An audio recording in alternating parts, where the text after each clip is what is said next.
Okay, let's focus on Democrats for a moment because as divided as Republicans might be right now, I'm not sure how divided, but Democrats are a complete disaster. They can't change. They don't appear to be able to change the disastrous trajectory they're on.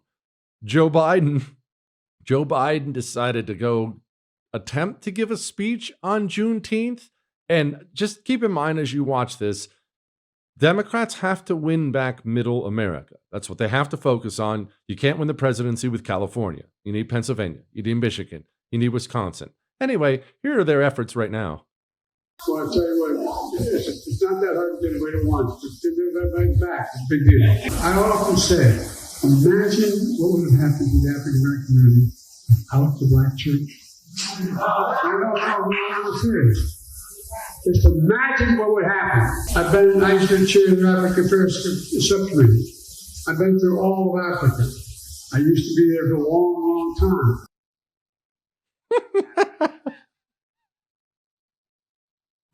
I'm sorry. There's just something really funny about Joe Biden. He's just the most overtly racist Democrat in the world, and speaking in front of a black church. Hey, I'm a big Africa fan. You guys? And that brings us to this lovely little tidbit. Democrats are out of money. As in the we need to borrow money thing. It's not just that they're unpopular with the average American.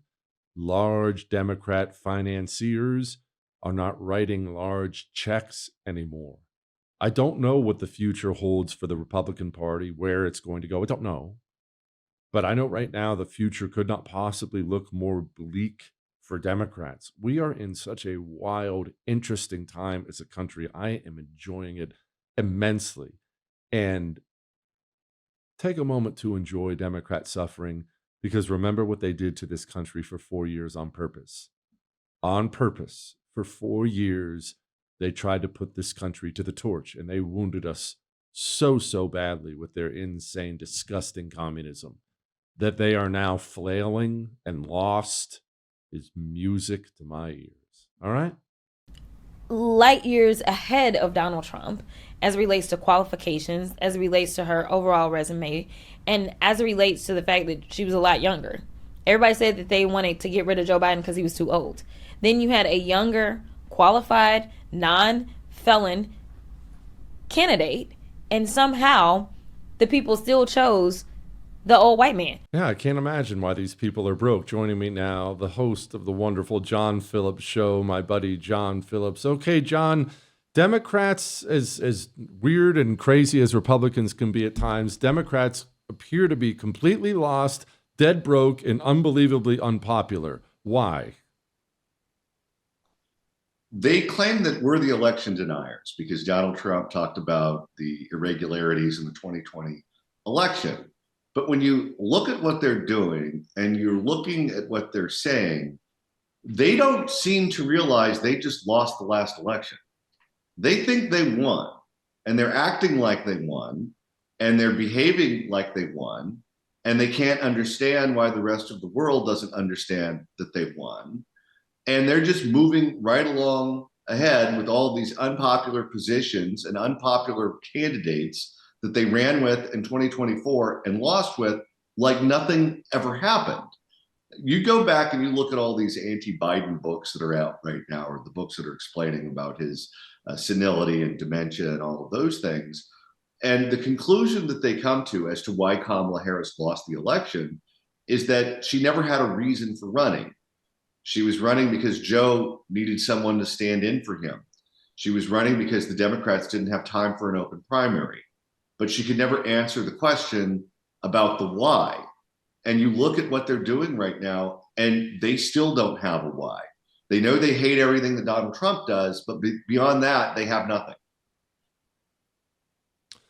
Okay, so I guess I'm having a hard time understanding that mentality, because everything you just said is right. But I mean, John, if a fly comes in here right now, God forbid, and lands on my face, and I smack at it a couple times, the fly will either move on or try to land on another part of my body. Now, this is a fly, but it has the basic instincts to know that's an unsafe thing. I should do something different. But the entire Democrat Party doesn't seem to know that. I mean, like the tranny stuff, at least in women's sports and things like that, every single poll shows it's the most unpopular thing in the world. We had one national Democrat say a word a little bit against it. Immediately, he got whipped and put back in the corner, and no one said another word since.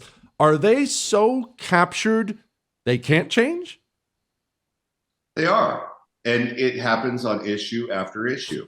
I actually read Nancy Pelosi's book about power that just came out. I was the one. And in that book, the largest chapter is about China. And she fancies herself as being the foremost expert on China in the United States Congress.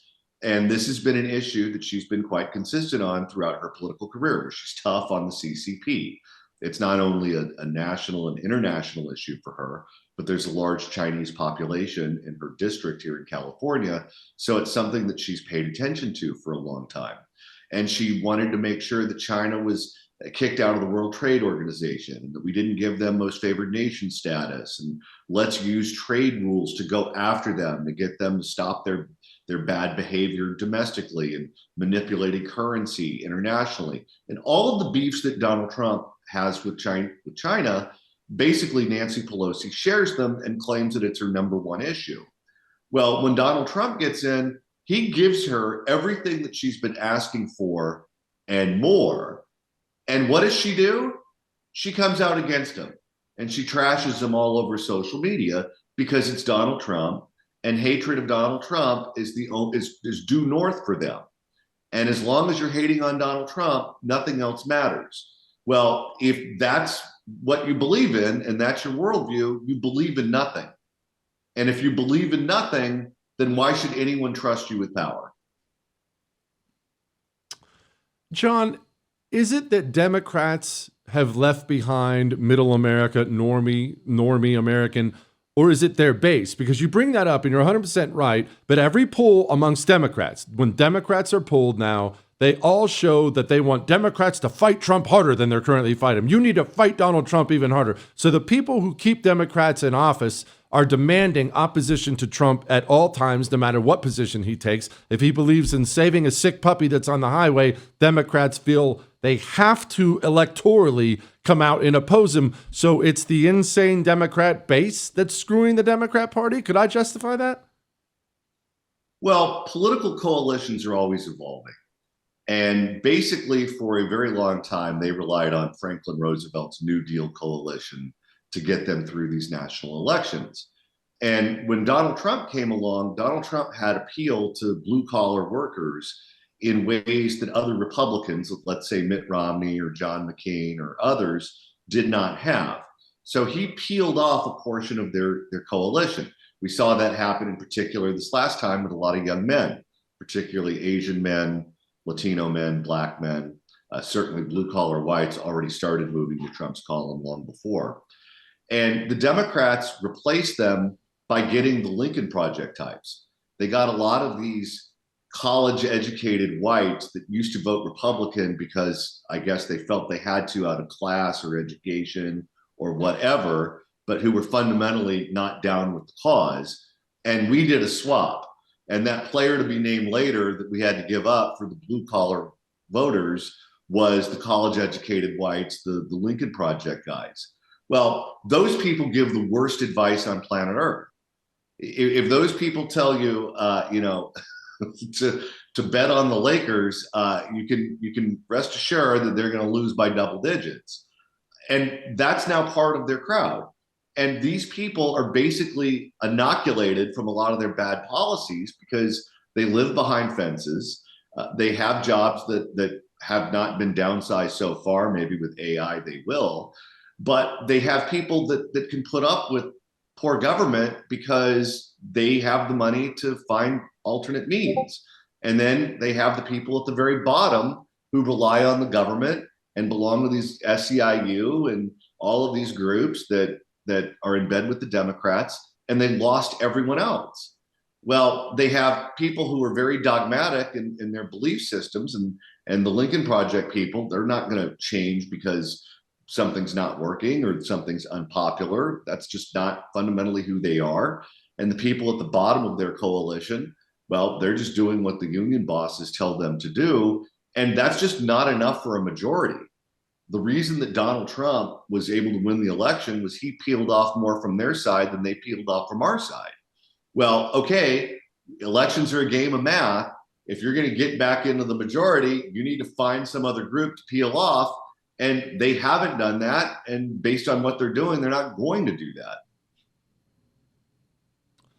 John, finally, Gavin Newsom very clearly saw the anti-ICE protests as an opportunity to launch himself into being the Democrat nominee in 2028. I'm not a Democrat. To me, he looked like a clown, and it all looked very obvious, but there are a bunch of clowns who vote for Democrats. Did it work? It did. There was just a poll that came out that showed him in second place in a Democratic primary for president, right behind Kamala Harris. And at this point, she's polling at number one, not because they're in love with her. They're not. They chose Grampy Joe over her the last time there was an open primary. It's just they spent $1 billion promoting her, and she has the highest name ID by far. So Gavin Newsom, if you look at it in a different way, might be polling the strongest in the Democratic primary right now. And basically what he did and what Karen Bass did is they were able to nationalize these local subjects. They nationalized the fires. They blamed Donald Trump. They nationalized the ICE raids. They're saying, well, it's Donald Trump that is separating families, and I'm going to be the one that volunteers to get arrested to stop it. And making sure that people vote a straight party line, and you nationalize these elections and you make everything us versus Donald Trump, is very good for blue state Democrats who are unpopular in deeply blue states or in Democratic primaries. That formula works right now. However, there are consequences to that. If you get everyone to stop splitting their ticket and you get everyone to look at every race on the ballot as a national race, well, then fine. What are you supposed to do if you're a Democrat running for the Senate in a red state? What do you do if you're one of those guys in Georgia? What do you do if you're one of those people in Arizona or Nevada or any of the other states that Donald Trump carried that have to win and have to get people who voted for Donald Trump to turn over and vote for them in an off-cycle election or a down-ballot race? If Gavin Newsom is successful, and I believe he's a sociopath, so let's start there. But if he's successful at getting people to stop splitting their ticket and just vote the straight party line because that benefits him, I think it will benefit his standing in California, and it'll benefit his standing in a Democratic primary. But he, in the process, will slit the throats of all of those red state Democrats hoping to win re-election to the U.S. Senate. You love to see it. Thank you, John. Come back soon, brother. I would thank you for coming to my YouTube channel, but I know how brilliant it is, and I know you love it here. So subscribe and watch. We're going to start really ramping things up and putting some funny stuff, some interesting stuff out there, some collaborations. Either way, my YouTube channel is officially the place to be. So stick around.